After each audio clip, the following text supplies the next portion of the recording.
Hey all welcome back MVR constructions. మనకి ఈరోజు morning 11:30కి bricks load వచ్చింది. ఆ ఫ్లోడ్ అనేది దించుకున్నాం అనమాట సైట్లో మనకి.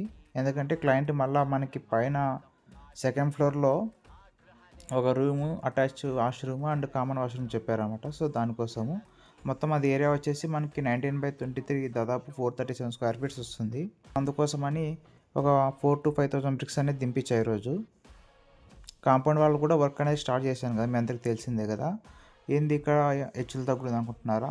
అంటే ఒక దగ్గర 9 ఫీట్ మొత్తం రిమైనింగ్ వాళ్ళంతా 8 ఫీట్ పెట్టాను.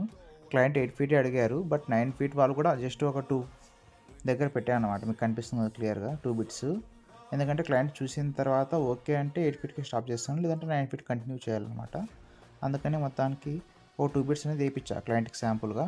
టుమారో క్లయింట్కి ఒకసారి చూపించి ఫైనల్ డెసిషన్ తీసుకోవాల్సింది, ఎందుకంటే కొంచెం పెండింగ్ పెట్టించేది. విండో గ్రిల్స్ కూడా వచ్చాయి మన ఫస్ట్ ఫ్లోర్కి. సో అవి కూడా పెట్టి ప్లాస్టింగ్ వర్క్ అనేది స్టార్ట్ చేసుకున్నారు. టుమారో ఈ బ్రిక్స్ అన్నీ పైకి మనకి పంపించేసి పైన వర్క్ కూడా స్టార్ట్ చేయాలి. చిన్న రూమే కదా, తొందర అయిపోతుంది వర్క్. ఏమి చూడడానికి రూమ్ చిన్నదే కానీ మనకి అది 437 స్క్వేర్ ఫీట్స్ ఉందన్నమాట. ఒక మినీ హాల్ టైప్ వస్తుంది. పిల్లర్స్ అనేవి రైస్ చేయించాను ఆల్రెడీ 4 పిల్లర్స్. రిమైనింగ్ అని డమ్మీ పిల్లర్స్ చేయించామన్నమాట ఫ్యూచర్ కోసం.